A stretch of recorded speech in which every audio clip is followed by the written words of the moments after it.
오늘 본문에는 두 사람이 나옵니다. 한 사람은 예수님을 찾아와서 질문을 던졌던 실존 인물이고, 또 한 사람은 예수님의 비유 속에 언급된 한 부자입니다. 예수님은 이 두 사람을 통해서 다른 교훈을 주는 것 같지만 하나의 교훈을 우리에게 줍니다. 그 내용은 뭐냐면 탐심을 물리쳐라. 탐심을 가지는 것은 어리석은 것이다 라고 하는 것을 오늘 예수님이 우리에게 말씀해 주십니다. 여러분들은 탐욕스러우십니까? 여러분들은 어떤 분들은 물욕이 있고 어떤 분들은 또 이렇게 성취욕이 있고 어떤 분들은 또 이렇게 여러 가지 어떤 그런 남들보다 조금 더 애착을 가지는 어떤 그런 마음들이 있을 수 있는데, 그게 이 탐심과 어떻게 차이가 나는지 오늘 이 말씀을 통해서 우리가 한번 생각해 보기를 원합니다. 먼저 이 사람들이 예수님에게 책망을 받을 만큼 탐욕스러웠는가라고 하는 점을 우리가 먼저 한번 살펴보면 좋겠어요. 어떤 사람이 예수님께 찾아왔습니다. 그 사람이 예수님에게 말하기를 자기 부모가 형제에게 유산을 나누어 주었는데 형이 유산을 나누어 주어야 되는데 나누지 않았습니다.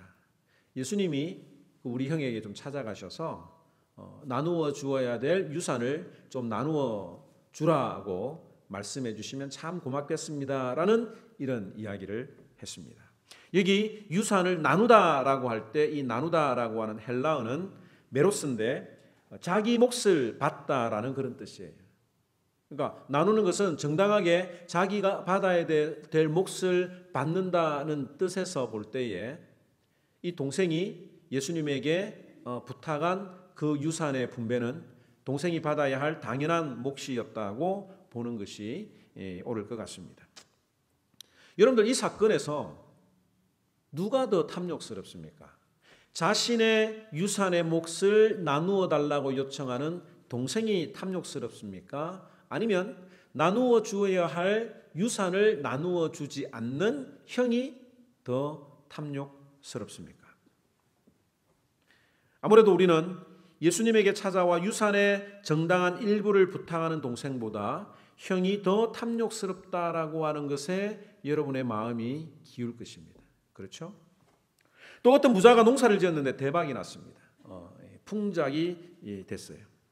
농사를 지어보신 분들은 아시겠지만 아무리 기후가 맞아도 농부가 기본적으로 부지런하지 않으면 풍작이 될 확률이 적습니다. 즉 농부가 열심히 일해서 많은 결실을 거두었는데 그것을 가지고 탐심이다라고 말할 수는 없겠죠.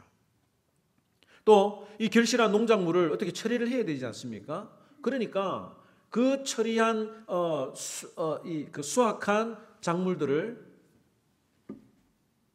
보관할 수 있는 창고를 짓는 것이 그렇게 탐욕스럽다라고 보기는 좀 어렵지 않습니까? 오히려 그는 앞으로 일어날 일, 자신의 삶에 최선을 다해서 살았고 그가 거두었던 모든 것들을 잘 활용하기 위해서 미래를 생각하고 계획했던 사람이라고 볼 때에 왜 우리는 그것이 탐심이냐고 되물을 수도 있습니다. 우리도 마음속에 이 풍작을 거둔 대박난 이 농부를 은근히 동경하고 있을 겁니다. 내가 열심히 일해서 좋은 결과를 얻어서 그 좋은 결과를 가지고 내가 내 삶의 미래를 준비할 수 있다면 그것만큼 행복하고 또 축복된 일이 아닌가라는 그런 생각을 할 수가 있죠. 그렇다면 오늘 우리는 이 말씀을 통해서 성경이 말하는 이 탐심이라고 하는 것이 약간 다르다라고 하는 그런 생각을 가질 수가 있습니다. 성경이 말하는 탐심이 무엇인지 여러 가지로 정의할 수 있겠지만 두 가지로 오늘 한번 생각해 보기를 원합니다. 첫째, 이 성경이 말하는 탐심은 자기만 생각하는 거예요. 그러니까 돈을 얼마나 많이 벌고 적게 벌고의 문제가 아니라 내가 가지고 있는 모든 것들을 누구를 위해서 생각하느냐라고 하는 것이 바로 이 탐심의 중요한 문제라고 하는 겁니다. 오늘 이 부자의 마음이 드러나 있는 단어들이 있는데 그게 나라고 하는 단어예요. 우리가 12장 17절에서 19절 말씀 읽을 때 여기 동그라미 친 나 혹은 내라고 하는데 힘을 주어서 한번 읽어보도록 하겠습니다. 시작. 심중에 생각하여 이르되 내가 곡식을 쌓아둘 곳이 없으니 어찌할까 하고 또 이르되 내가 이렇게 하리라. 내 곡간을 헐고 더 크게 짓고 내 모든 곡식과 물건을 거기 쌓아두리라. 또 내가 내 영혼에게 이르되 영혼아 여러 해 쓸 물건을 많이 쌓아두었으니 평안히 쉬고 먹고 마시고 즐거워하자 하리라 하되. 내가 6번이나 사용된 거예요. 우리가 이 땅에 살아가면서 곡식이 필요합니다. 그리고 곡식을 저장할 수 있는 그런 곡간도 필요하지요. 성경은 이런 것들을 부정하지 않습니다. 오히려 예수님께서는 이 땅에 살아가면서 필요한 양식을 구하는 기도를 하라고 가르치셨습니다. 그런데 우리가 이 땅에서 구하고 누리는 모든 것들이 나의 배만 불리기 위한 것이라면 그것이 탐심이라고 하는 겁니다. 유산 문제로 예수님을 찾아왔던 이 한 사람도 자기 자신에게만 관심이 있었습니다. 12장 14절에 이 사람아 누가 나를 너희의 재판장이나 물건 나누는 자로 세웠느냐. 이 사람의 문제는 자기 몫의 유산을 찾고자 하는 것이 문제가 아니었어요.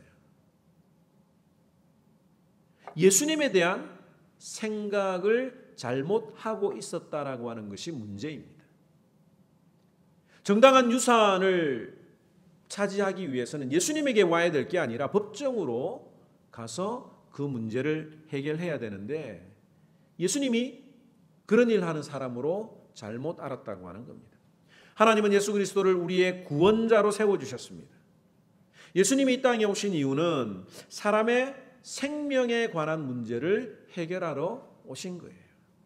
그런데 이 사람은 예수님을 생명의 구원자로 알았던 것이 아니라 자신의 문제를 해결해 줄 랍비로만 생각했다는 겁니다. 거기에도 자기 문제가 급했던 거예요. 교회는 생명의 문제를 다루는 곳이지 사람들의 욕심을 채워주고 들어주는 곳이 아닙니다. 물론 아무것도 모를 때 교회에 첫 발을 디딜 때 뭔가 자신의 어떤 그런 그 이익을 위해서 유익을 위해서 발을 들일 수도 있습니다. 그리고 기도할 때 아무것도 잘 모르니까 자신의 안위를 위해서 기도할 수 있습니다. 그걸 가지고 예수님이 뭐라고 하시는 게 아니에요. 그런데 이 복음의 씨앗이 들어가게 되면 그리고 그 복음의 씨앗이 열매 맺게 되면 어떤 일이 일어나게 되느냐면 놀랍게도 자기 자신만을 위해서 기도하던 그 기도의 제목들이 점점 더 넓어지고 깊어지고 커진다고 하는 것을 경험할 것입니다. 전에는 나를 위해서 내 가족만을 위해서 기도를 했는데 이제는 내가 그 기도 가운데 다른 사람을 생각하는 거예요. 다른 사람을 위해서 기도하고 심지어는 내가 생판 알지 못하는 만나지도 못했던 그 오지에서 사역하시는 선교사님들을 걱정하고 그들을 위해서 기도한다는 것이 바로 예수님에 대해서 바로 알아가고 있다는 증거입니다. 여러분들의 기도를 한번 잘 생각해 보시기 바랍니다.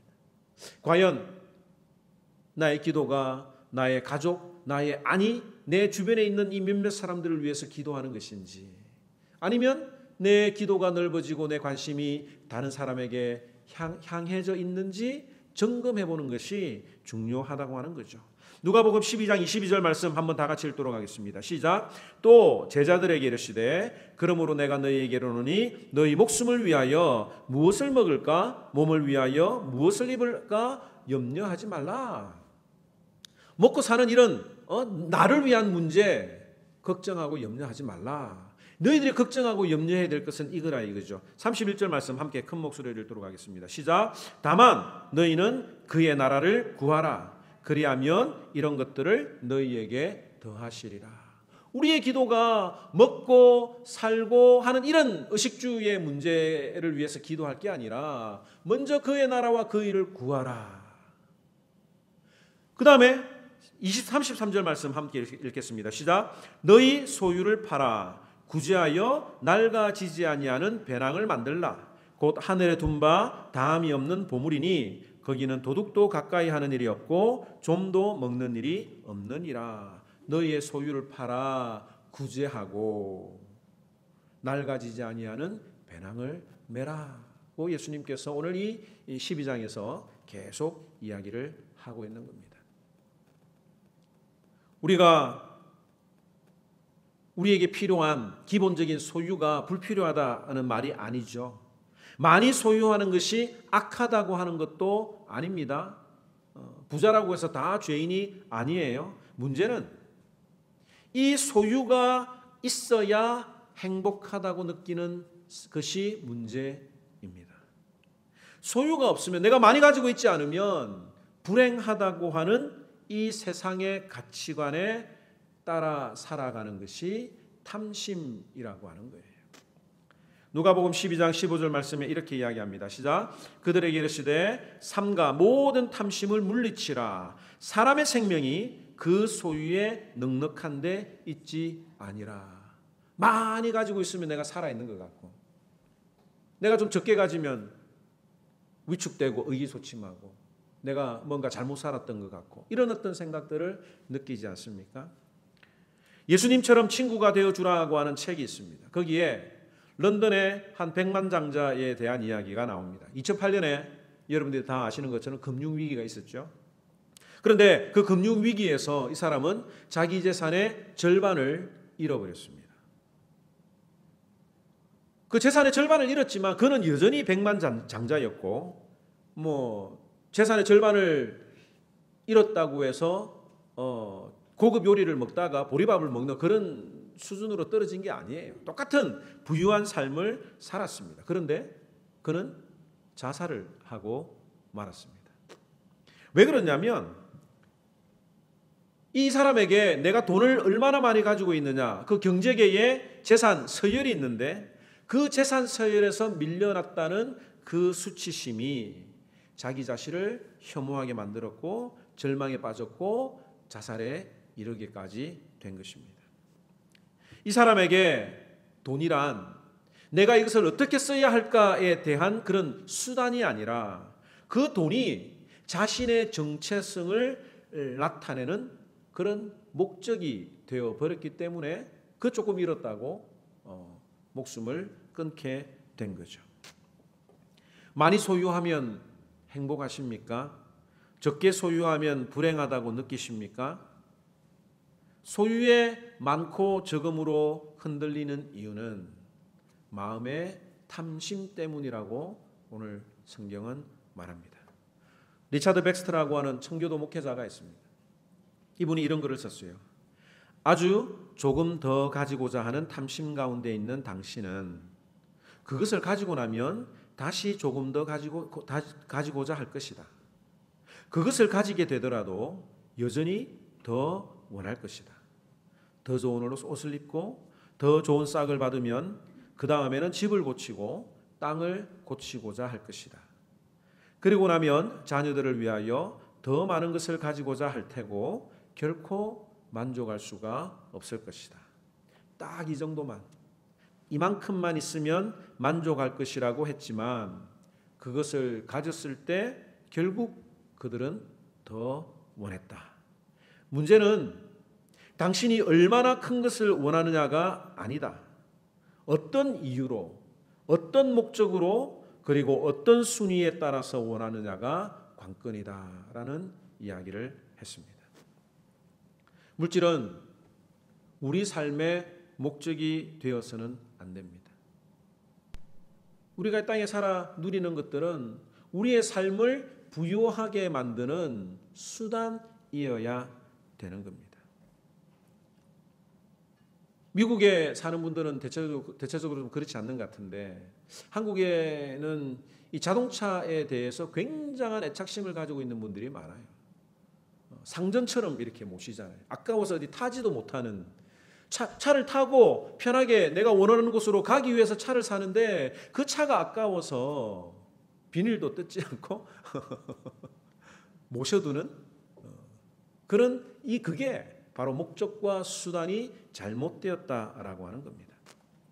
하나님이 나에게 물질과 건강을 주신 목적을 분명히 깨닫는 자들은 이런 고백을 합니다. 갑자기 나에게 돈이 생기는 거예요.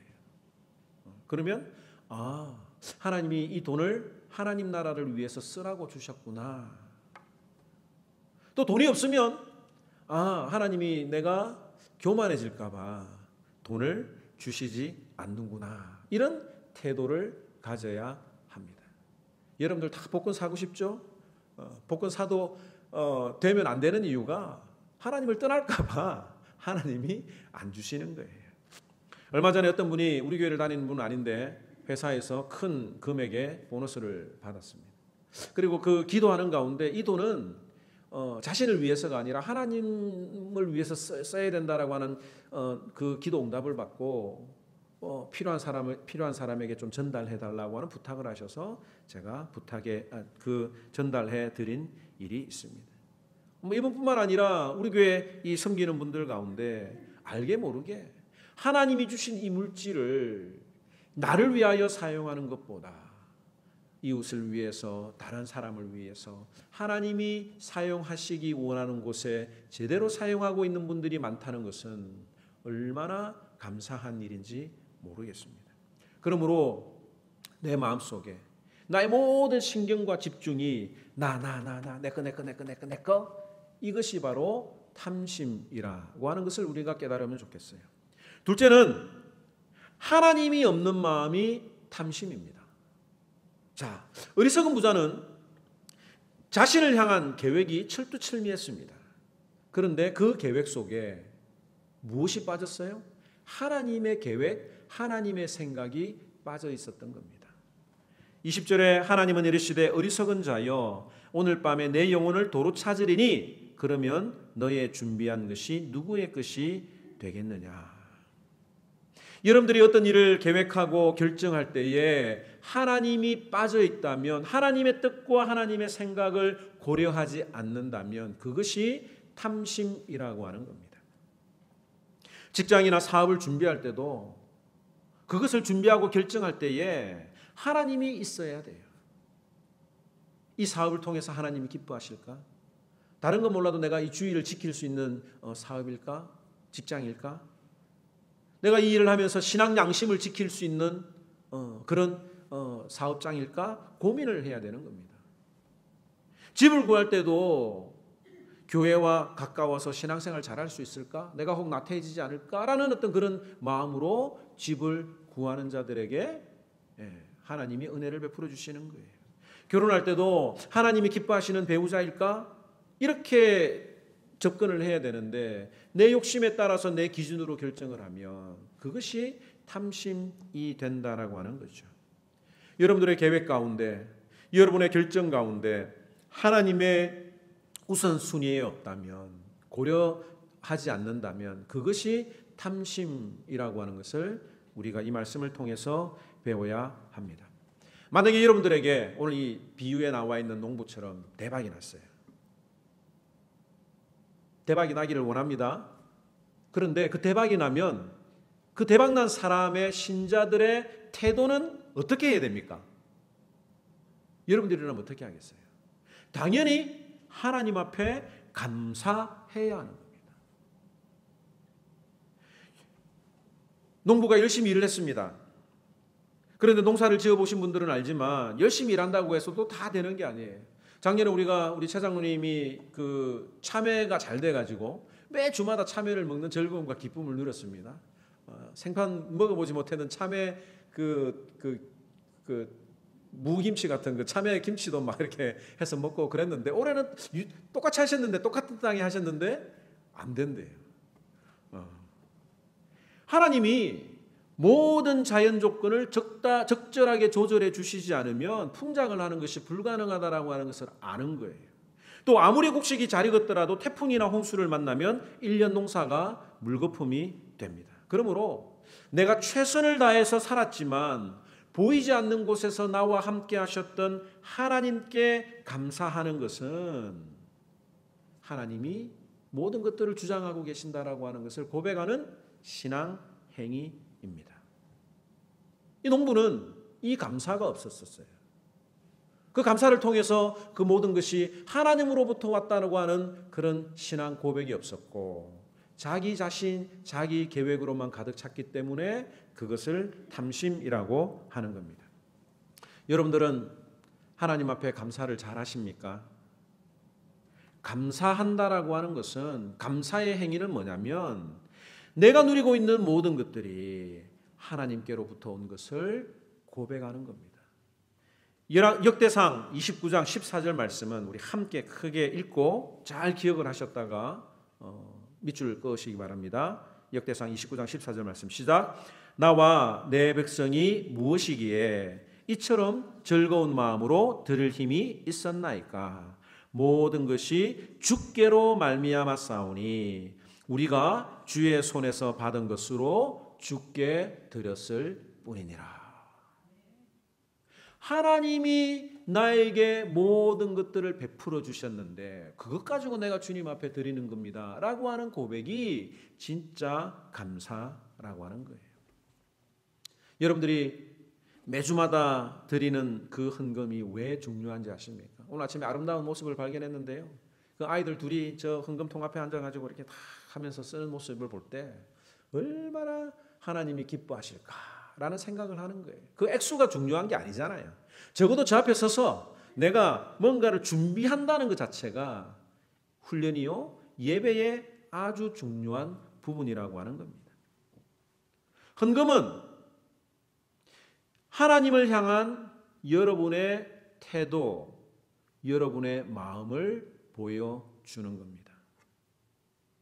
헌금을 드린다는 것은 내가 받아 누리는 이 물질의 소유권이 누구에게 있는지를 분명히 하는 것이 바로 헌금이라고 하는 겁니다.